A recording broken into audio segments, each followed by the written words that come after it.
El arte ha sido, desde los inicios de la humanidad, una forma de expresión tan poderosa como misteriosa. Cada trazo, cada color y cada mirada capturada en un lienzo, nos conecta con las emociones, pensamientos y pasiones de quien lo creó. Pero hay ciertos artistas cuyas obras no solo decoraron paredes, sino que transformaron la manera en la que vemos el mundo. En este vídeo, vamos a sumergirnos en la vida y legado de los pintores más famosos de la historia. Desde el genio del Renacimiento Leonardo da Vinci, cuyos inventos y pinturas siguen asombrando siglos después, hasta el tormento emocional de Vincent van Gogh, cuya obra vibrante es reflejo de una mente profundamente sensible. Exploraremos también el simbolismo en la obra de Salvador Dalí, los colores vivos y audaces de Matisse, y la fuerza expresiva de Picasso, que rompió con toda tradición para crear algo completamente nuevo. Cada uno de estos artistas no solo dominó la técnica, sino que dejó una huella imborrable en la historia del arte y en la cultura de la humanidad.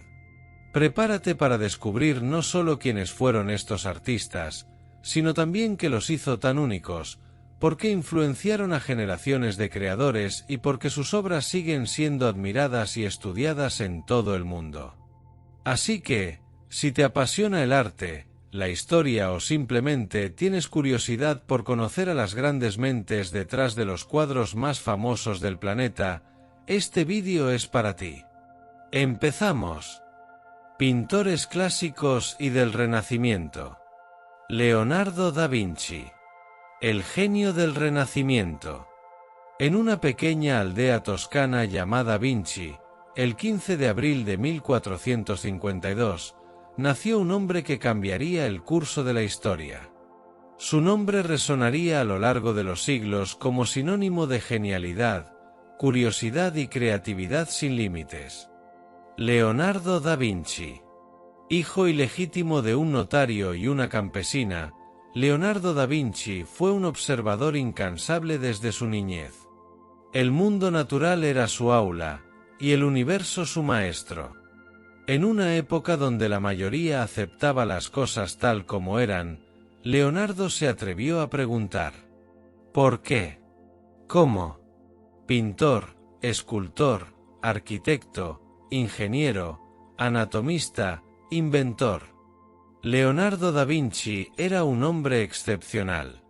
Era una sinfonía de talentos, un visionario adelantado siglos a su tiempo. Mientras otros trazaban caminos, él soñaba con volar. Diseñó máquinas voladoras, estudios de anatomía con precisión quirúrgica y obras artísticas que desafiaron los límites de la técnica y la emoción humana. Su pincel dio vida a La Última Cena, una composición tan magistral que aún hoy es objeto de estudio, admiración y misterio. Y por supuesto, su obra más célebre, la Mona Lisa, cuyo enigmático rostro ha fascinado a generaciones, ocultando secretos que ni el tiempo ha logrado desvelar. Pero Leonardo da Vinci no fue solo arte. Fue ciencia. Fue futuro. Fue imaginación pura encarnada en carne y hueso. En sus cuadernos, llenos de dibujos y códigos, dejó bocetos de helicópteros, tanques, puentes giratorios y mecanismos que parecerían modernos, incluso hoy. Murió en 1519, en el castillo de Clos-Lucé, en Francia, rodeado de discípulos y de su leyenda inmortal. Leonardo da Vinci no nos dejó. Su espíritu sigue latiendo en cada museo, en cada idea que desafía lo imposible, en cada mirada que se atreve a cuestionar. Porque donde hay pasión por el conocimiento, donde hay arte que rompe las reglas y ciencia que sueña con el mañana, allí vive Leonardo da Vinci. Miguel Ángel. El titán del Renacimiento. En una tierra de mármol y leyendas, donde el arte florecía como el sol sobre las cúpulas de Florencia, nació un coloso que no solo esculpió piedra, sino historia. Michelangelo Buonarroti, nacido el 6 de marzo de 1475 en Caprese, Italia, no fue simplemente un artista.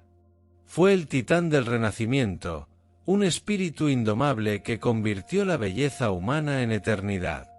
Desde muy joven, Miguel Ángel comprendió lo que otros no, que la piedra no era un obstáculo, sino una promesa.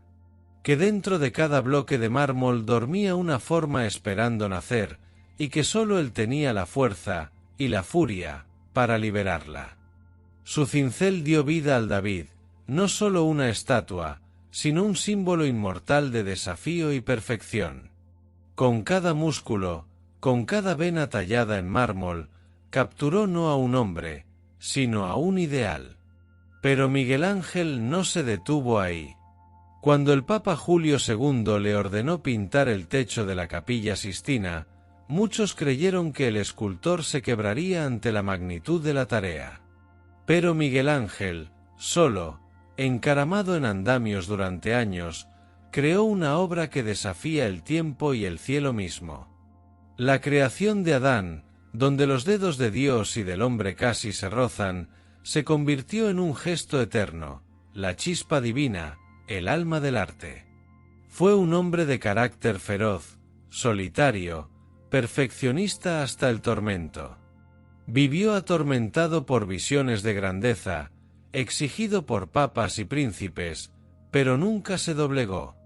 Sus manos, endurecidas por el mármol y el pigmento, construyeron la cúpula de San Pedro en Roma, símbolo de la eternidad católica y de la gloria humana. Miguel Ángel murió en 1564, con 88 años. Pero su legado es eterno. Donde otros vieron mármol, Miguel Ángel vio alma. Donde otros pintaban figuras, Miguel Ángel pintó la grandeza del ser humano. Porque Miguel Ángel no solo creó arte, le dio forma a lo divino. Y mientras haya quien contemple una escultura o levante la mirada hacia una cúpula, Miguel Ángel vivirá. Rafael, el príncipe del Renacimiento. En una era donde los gigantes del arte caminaban entre catedrales y palacios, nació un joven cuya gracia, talento y visión lo elevaron al panteón de los inmortales. Su nombre fue Raffaello Sanzio, conocido simplemente como Rafael, el pintor de lo sublime, el arquitecto de la armonía, el eterno príncipe del Renacimiento.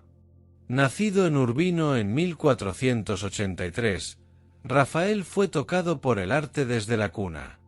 Huérfano a los 11 años, pero no sin rumbo, el pincel sería su espada, la belleza, su estandarte. A una edad en la que otros apenas aprendían a imitar, Rafael ya era maestro. Su fama lo llevó a Florencia, donde el legado de Leonardo y Miguel Ángel lo rodeaba como una tormenta. Pero Rafael no compitió. Elevó. Combinó la fuerza de uno con la gracia del otro, y creó algo único, el equilibrio perfecto entre emoción, composición y divinidad. Su obra, La Escuela de Atenas, no es solo un fresco, es una catedral del pensamiento. Platón y Aristóteles caminan entre sabios, mientras la arquitectura se abre como una sinfonía visual. Allí, entre las columnas, Rafael pintó el alma del conocimiento humano. Fue el favorito de papas, el arquitecto de San Pedro, el retratista de la nobleza y el pueblo. Sus Madonas no eran solo rostros celestiales, eran ventanas a una paz eterna que parecía imposible en el caos del mundo. Pero la luz de Rafael se extinguió demasiado pronto. Murió en Roma en 1520, a los 37 años. El Renacimiento lloró su partida como se llora a un rey que no reinó lo suficiente. Fue enterrado en el Panteón, con una inscripción que dice: «Aquí yace Rafael». Mientras vivió, la madre naturaleza temió ser superada. Cuando murió, temió morir con él. Porque Rafael no solo pintó rostros, pintó la perfección. Y donde haya arte que busque la armonía, donde una mirada se llene de paz ante la belleza, allí estará Rafael. Botticelli, el pintor de los sueños eternos. En los albores del Renacimiento, cuando Florencia era un hervidero de ideas, arte y revolución, surgió un artista que no buscaba representar el mundo tal cual era, sino como podía ser en sueños. Su nombre, Sandro Botticelli. El pintor que transformó los mitos en susurros eternos y la belleza en una promesa que desafía al tiempo. Nacido en 1445, en el corazón de una Italia que despertaba al arte, Botticelli no pintaba solo con técnica, sino con alma. Su estilo era distinto, delicado, como si sus figuras hubiesen sido traídas de otro plano, más ligeras que el aire, más puras que la realidad. Su obra maestra, El nacimiento de Venus, no es solo un cuadro, es una revelación. Una diosa surge de las olas, no como criatura mitológica, sino como símbolo eterno de la belleza, el amor y la fragilidad humana. Y junto a ella, otra obra, La primavera, una danza visual de flores, dioses y estaciones, donde la naturaleza misma parece susurrar poesía al lienzo. Botticelli no buscó gloria. No pintó con grandilocuencia, sino con misticismo. En una era dominada por la lógica y la proporción, Botticelli se atrevió a soñar, a pintar lo intangible, lo sagrado, lo emocional. Influenciado por la filosofía neoplatónica y los ideales de la familia Medici, su arte no era solo estética, era espiritualidad convertida en color. Pero como todo visionario, su luz tuvo sombras. Hacia el final de su vida, cayó en el olvido, arrastrado por los cambios políticos y la severidad moral del predicador Savonarola. El mundo que antes celebraba la belleza, comenzó a temerla. Murió en 1510, sin saber que sus obras renacerían siglos después, más poderosas que nunca. Porque Botticelli no pintó solo para su tiempo. Pintó para la eternidad. Y mientras exista quien contemple a Venus saliendo del mar, o a la primavera danzando entre los árboles, Sandro Botticelli vivirá como el artista que hizo del mito, arte y de la belleza una religión. Pintores del barroco y de los siglos XVII y XVIII. Caravaggio. El maestro de la luz y la oscuridad. En un mundo donde el arte buscaba la perfección y la belleza idealizada, nació un hombre que encendió una tormenta sobre el lienzo. Su nombre era Michelangelo Merisi da Caravaggio. Pero la historia lo recordaría por una sola palabra, cargada de luz, sangre y gloria: Caravaggio. Nacido en 1571, en un tiempo de fervor religioso y contrastes brutales, Caravaggio no pintó ángeles suaves ni vírgenes etéreas. Pintó la verdad, cruda, humana, a veces brutal, siempre real. En sus obras, los santos sangran, los mendigos son apóstoles, y la luz corta como un relámpago en la oscuridad. Revolucionó la pintura con el claroscuro, ese choque feroz entre la luz divina y las sombras más profundas. Pero no era solo técnica, era alma. Era drama puro. Obras como La vocación de San Mateo, Judith decapitando a Holofernes o La muerte de la Virgen no son simples cuadros, son escenas que respiran, sufren, sienten. Su pintura no te invita a contemplar, te obliga a presenciar. Caravaggio vivió como pintaba, al filo de la navaja. Orgulloso, violento, impredecible. Fue amado por cardenales y perseguido por la ley. Mató a un hombre en una pelea y huyó como un forajido, dejando tras de sí una estela de genio y caos. Vagó por Roma, Nápoles, Malta y Sicilia, siempre entre la fama y la sombra. Siempre huyendo, siempre creando. Murió joven, en 1610, con apenas 38 años. Solo, enfermo, exiliado. Pero su arte, su arte quedó grabado en la eternidad. Porque Caravaggio no fue solo un pintor. Fue una revolución. Un relámpago que partió en dos la historia del arte. Un alma que convirtió la oscuridad en belleza. Y a la luz, en un arma de Dios. Rembrandt. El maestro de la luz del alma. En los Países Bajos del siglo XVII, donde la prosperidad navegaba junto al arte, nació un hombre que no solo retrataría rostros, sino el alma que habitaba tras ellos. Su nombre era Rembrandt Harmenson van Rijn, y su legado no fue solo pintar, fue revelar la condición humana con una verdad nunca vista. Nacido en 1606 en Leiden, Rembrandt fue un genio precoz, un alquimista del óleo que dominó el claroscuro como Caravaggio, pero le dio un giro personal, no dramatismo teatral, sino intimidad, emoción, humanidad. En un siglo obsesionado con la perfección exterior, Rembrandt miró hacia adentro. Pintó la vejez con dignidad, la tristeza sin vergüenza, la luz no sobre cuerpos idealizados, sino sobre rostros marcados por la vida. Con obras como La Ronda de Noche, llevó el retrato colectivo a otro nivel, no una simple representación, sino una escena vibrante, casi cinematográfica. Y en sus autorretratos, pintados desde la juventud hasta la vejez, vemos no al artista, sino al ser humano enfrentado al tiempo, la fama, la pérdida y la muerte.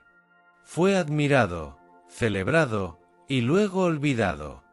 Perdió a su esposa, a sus hijos, su fortuna, su prestigio. Y, sin embargo, nunca dejó de pintar. Porque para Rembrandt, el arte no era adorno. Era verdad. Era testimonio. Murió en Ámsterdam en 1669, solo, enterrado en una tumba sin nombre.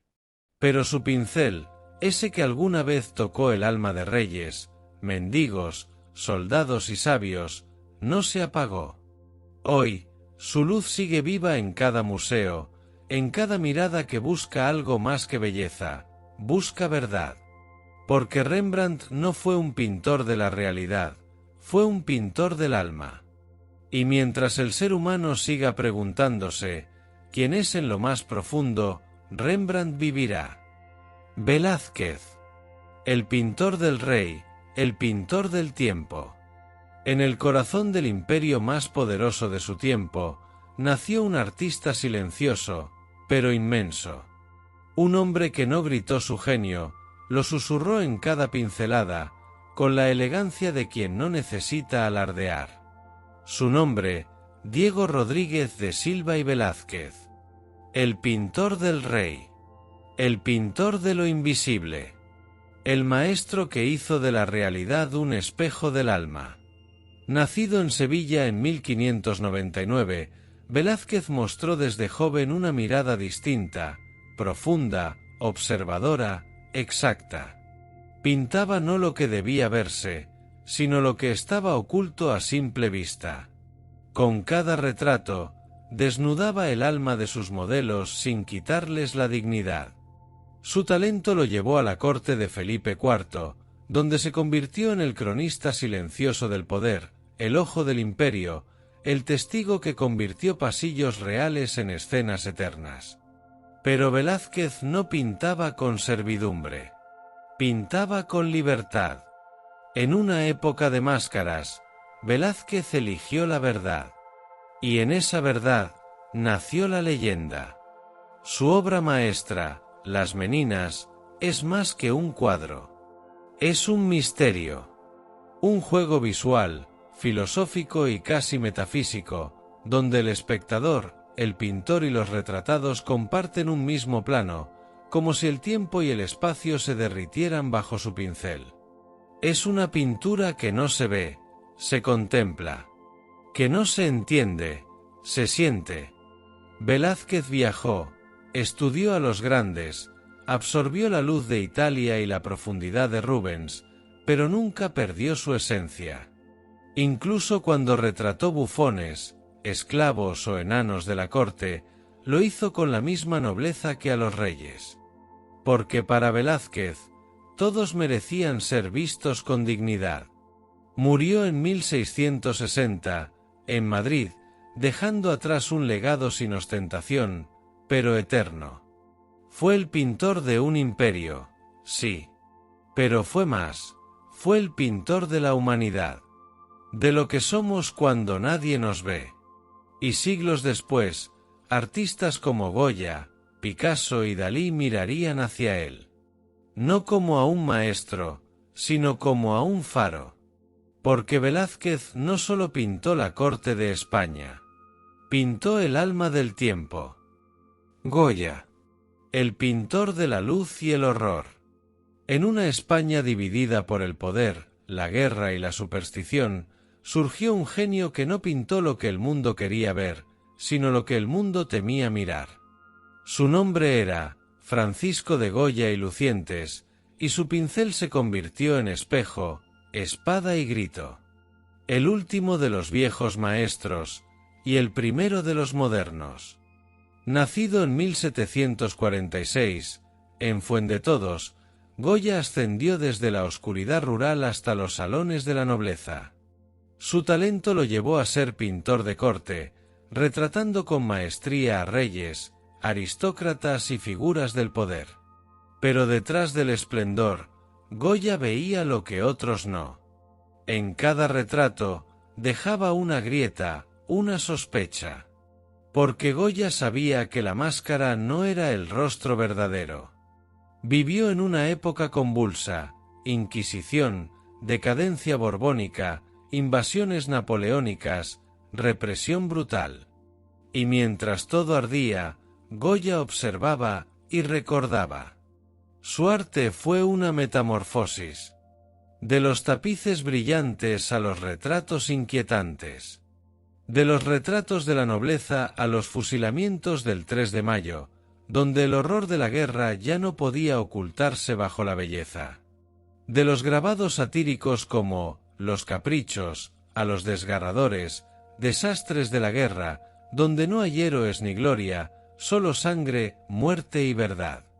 Y luego, en silencio, encerrado en su quinta del Sordo, empezó a pintar lo impintable. Las pinturas negras, visiones de locura, demonios, desesperación y violencia. Gritos ahogados en óleo.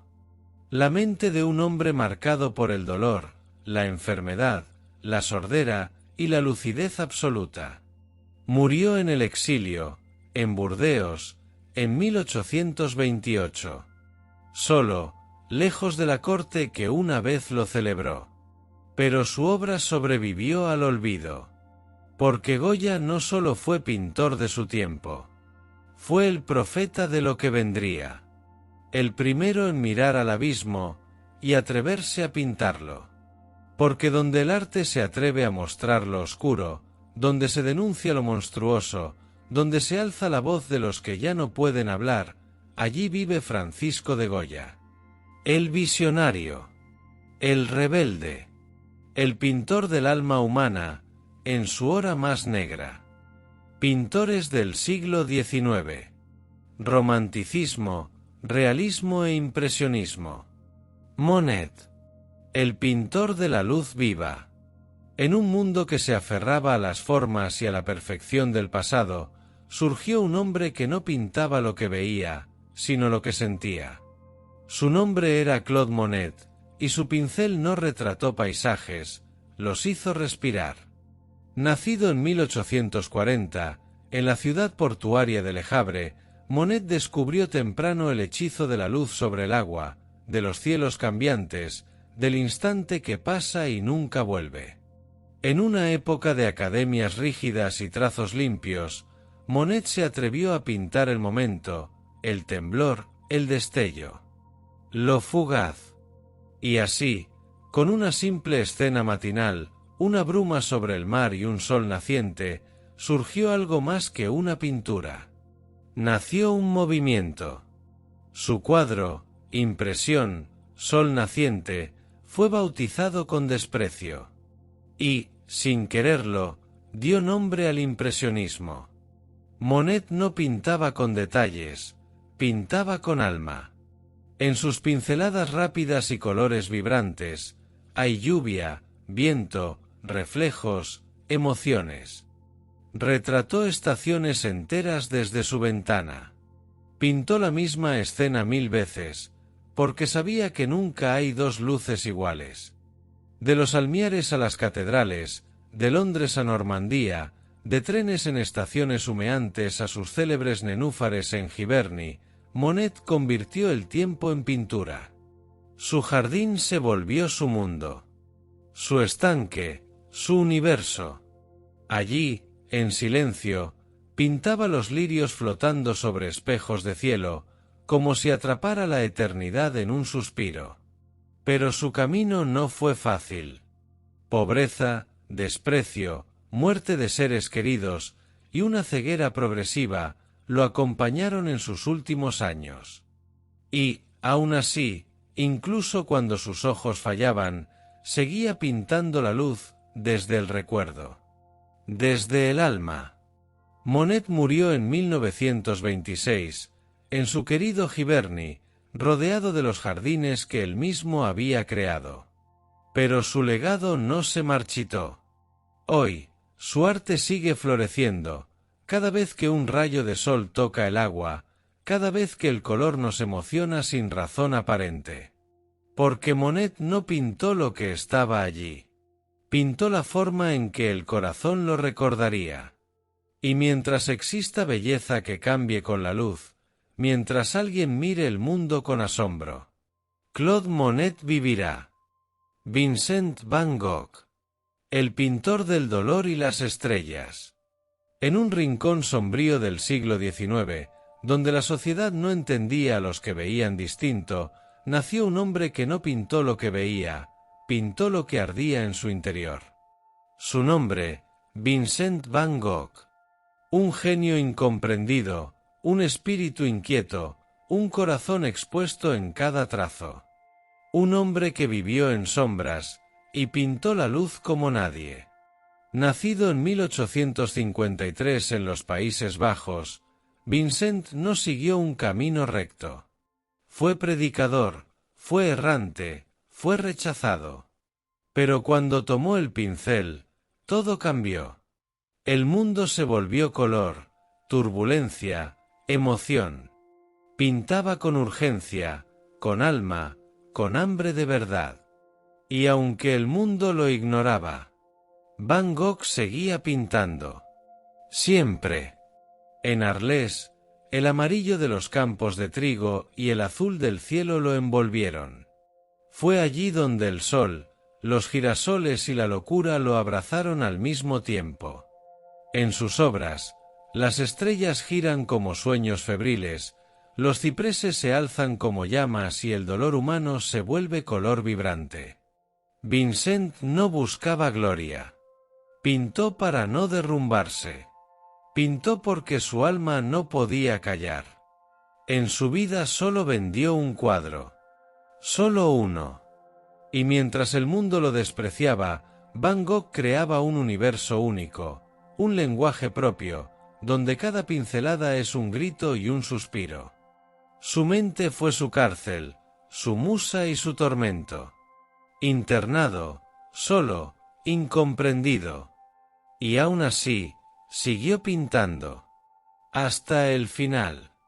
Murió en 1890, con apenas 37 años.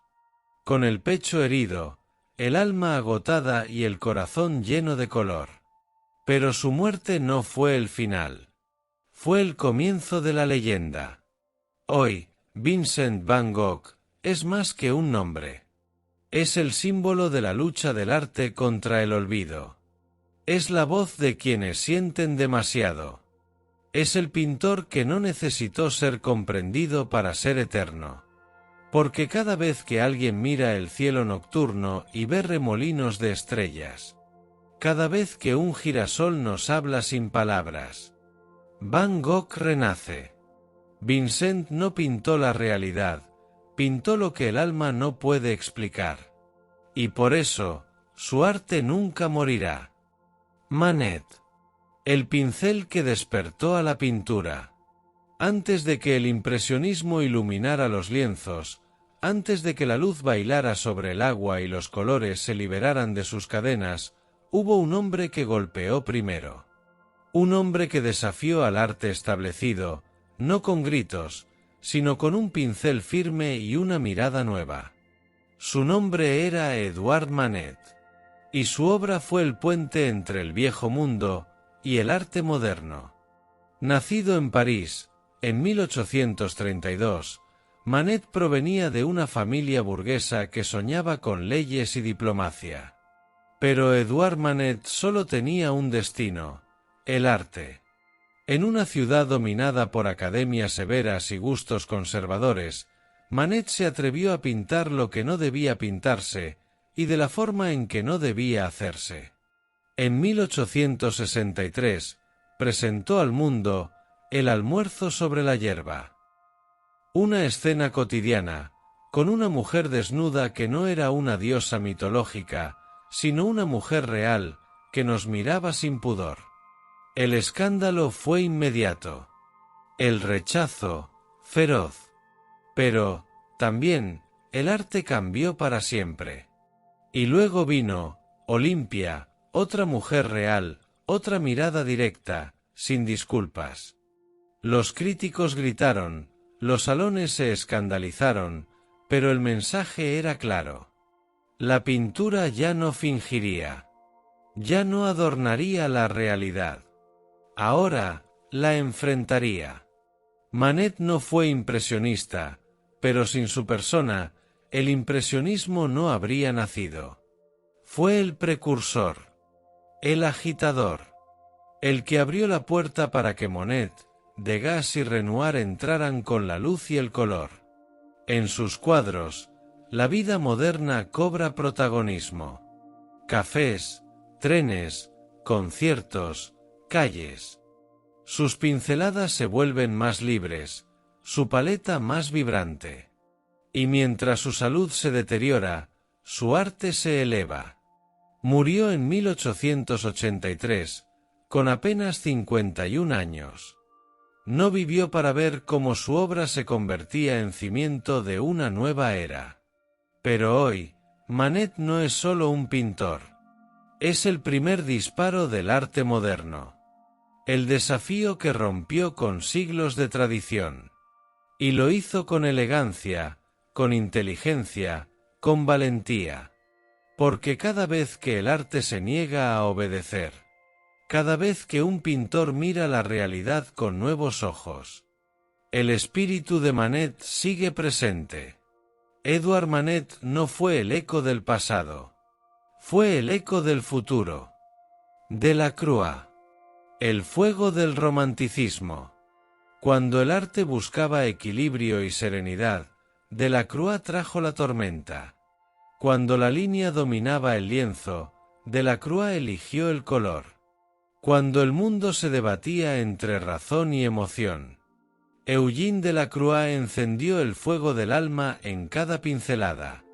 Nacido en 1798, en una Francia que se tambaleaba entre imperios y revoluciones, Delacroix fue hijo de su tiempo y profeta de su arte. Mientras otros buscaban reglas, Eugène Delacroix buscaba libertad. Libertad de expresión, de forma, de espíritu. Su gran grito al mundo llegó en 1830, con la libertad guiando al pueblo. Una escena que no solo inmortalizó una revolución, sino que convirtió a la pintura en un estandarte, en un acto de rebeldía. Una mujer coronada de libertad, ondeando la bandera de Francia, pisando la muerte con determinación. No era una alegoría, era una llamada. Influenciado por los grandes maestros del color, Rubens, Veronese, los venecianos, Delacroix no solo pintaba con óleo. Pintaba con pasión desbordada. En sus obras hay sangre, hay poesía, hay rugidos de batalla y susurros de amor trágico. Cruzó fronteras, visitó Marruecos, se empapó de Oriente y convirtió el exotismo en una sinfonía visual. Sus escenas orientales, caballos salvajes, combates, mujeres misteriosas, rompieron moldes, desafiaron cánones y anunciaron el arte moderno que se avecinaba. No buscó halagos de academia, pero su genio era imposible de ignorar. En sus últimos años, sus pinceles se volvieron más libres, sus colores más vivos, su legado más profundo. Murió en 1863, pero su espíritu jamás se apagó. Porque Delacroix no fue solo un pintor. Fue un relámpago en el cielo del arte. Fue emoción pura en una época de convulsión. Fue el romanticismo encarnado, en lucha constante entre belleza y violencia, entre razón y locura. Y cada vez que el arte se atreve a ser pasión, cada vez que un cuadro nos sacude el alma, ahí está Delacroix. Eugène Delacroix no pintó para complacer, pintó para despertar. Pintores del siglo XX. Vanguardias y modernismo. Picasso. El genio que rompió el mundo para volver a crearlo. En el corazón del siglo XX, entre guerras, revoluciones y renacimientos, nació un hombre que no solo pintó la historia, la reescribió. Su nombre es sinónimo de arte moderno. Su legado, un universo que no deja de expandirse. Hablamos de Pablo Picasso. Nacido en Málaga en 1881, el niño prodigio que dibujaba antes de hablar fue moldeado por la tradición, solo para después pulverizarla. Su talento era evidente desde la infancia. Pero Picasso no quería repetir el pasado. Quería reinventarlo. Y así lo hizo, una y otra vez. De la melancolía de la época azul, donde el dolor se tiñe de frío, a la ternura inquietante de la época rosa, poblada de arlequines y soñadores. Picasso evolucionaba como el mundo a su alrededor, sin descanso, sin miedo. Y entonces, en un estallido de líneas, planos y perspectivas imposibles, nació el cubismo. Junto a Georges Braque, derrumbó la forma. Separó los rostros. Hizo del lienzo un rompecabezas visual donde la realidad ya no era lo que se ve, sino lo que se piensa. Picasso no era solo un explorador de estilos. Era un testigo de su tiempo. En 1937, frente a los horrores de la Guerra Civil Española, pintó su grito más poderoso.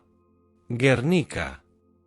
Un mural en blanco, negro y grises. Un grito congelado.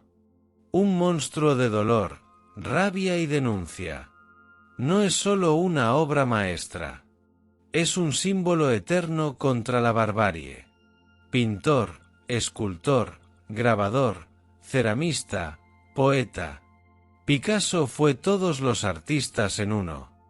Y mientras el mundo envejecía, Pablo Picasso rejuvenecía con cada trazo, con cada obra. Creó más de 50.000 piezas. Vivió para el arte. Respiró el arte.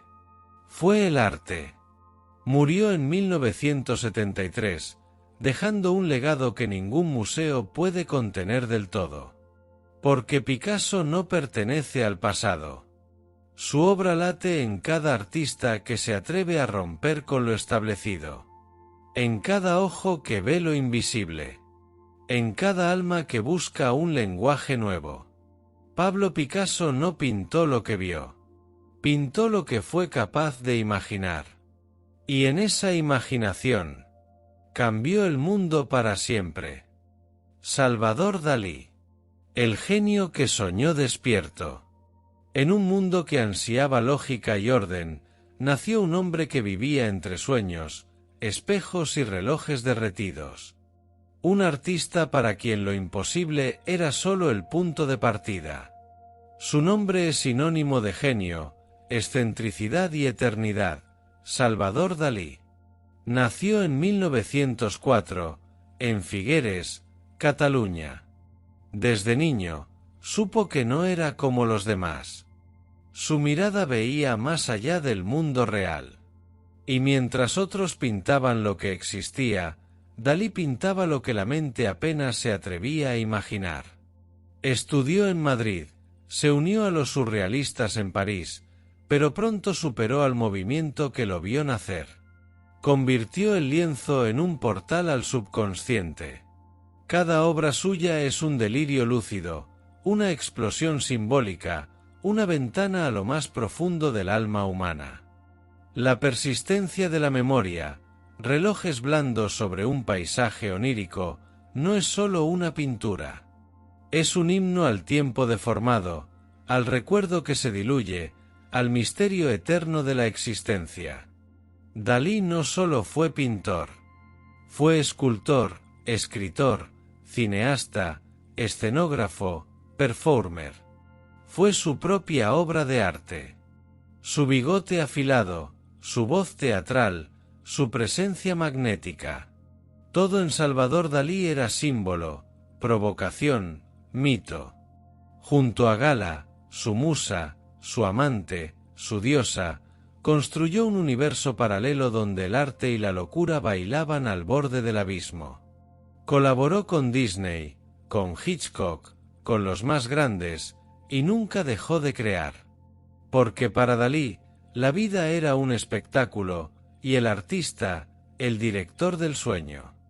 Amado y odiado, admirado y ridiculizado, Salvador Dalí nunca fue ignorado. Su legado es un espejo distorsionado donde todos, alguna vez, nos hemos reflejado. Murió en 1989, en su amado Figueres, dejando un castillo de símbolos, visiones y misterios. Pero su arte sigue respirando. Porque mientras exista imaginación, Dalí vive. Salvador Dalí no pintó sueños. Los hizo reales. Y en cada visión imposible, en cada delirio hermoso, el genio de Dalí nos susurra que la locura también puede ser arte. Henri Matisse. El pintor de la luz interior. En un siglo marcado por guerras, vanguardias y rupturas, hubo un hombre que eligió otra revolución. Una revolución hecha de color, armonía y alegría pura. Un hombre que no gritó con rabia, sino que cantó con pinceles. Su nombre era Henri Matisse. Nació en 1869, en el norte de Francia. Su destino parecía ser el mundo del derecho, hasta que una enfermedad lo confinó a la cama y le entregó un pincel. Aquel accidente fue el despertar de un titán. El dolor lo transformó. La pintura lo salvó. Y desde entonces, Matisse no dejó de buscar la belleza.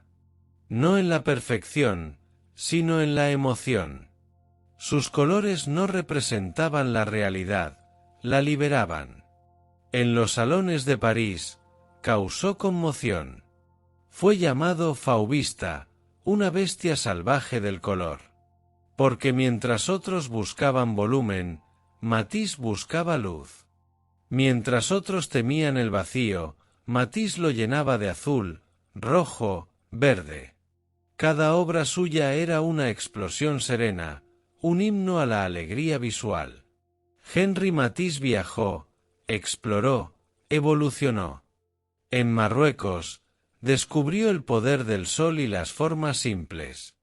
En Niza, convirtió las sombras en danzas cromáticas. En cada trazo, dejaba su alma.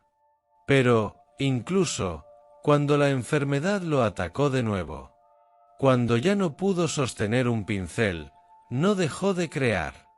Clavado a una silla de ruedas, con tijeras en la mano, reinventó el arte otra vez con sus famosos cutouts, collages vivos, formas puras que flotan como sueños.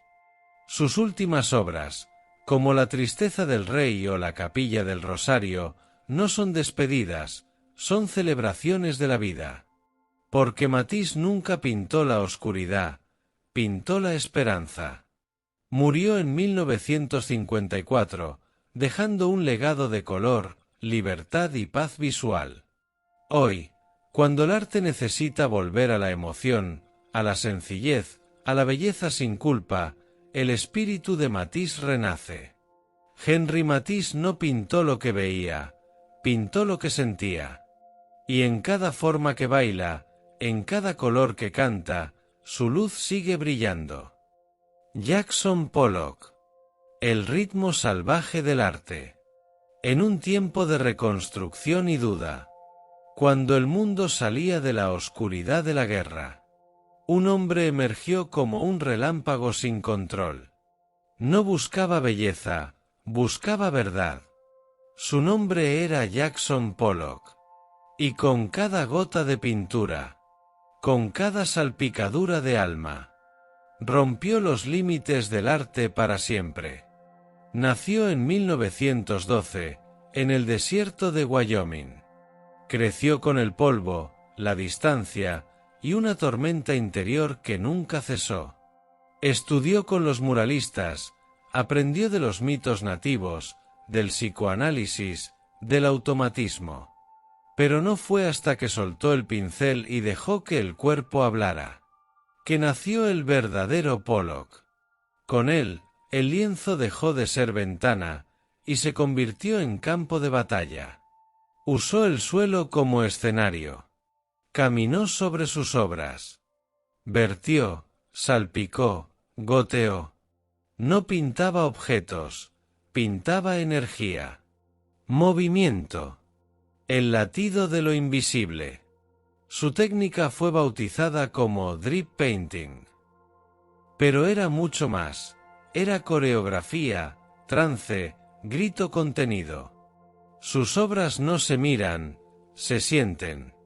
En 1949, una portada de Life Magazine se preguntaba: ¿es este el mejor pintor vivo de Estados Unidos? La fama lo abrazó, y también lo consumió. Luchó con sus demonios, con el alcohol, con su propio mito. Y aún así, en sus momentos de claridad, creó piezas que no pertenecen a una época, sino a una dimensión emocional pura. Obras como Número 5, 1948, Blue Poles, Convergence, no tienen centro, ni borde, ni fin. Son abismos en los que nos arrojamos, esperando entendernos. Pollock murió en 1956, joven, trágico, en una curva de carretera. Pero dejó algo más duradero que su figura, un arte que respira, lucha y vibra. Jackson Pollock no pintó cuadros, pintó el alma en carne viva. Y en cada trazo sin control, en cada red de caos y furia, nos recordó que el arte también puede ser un rugido.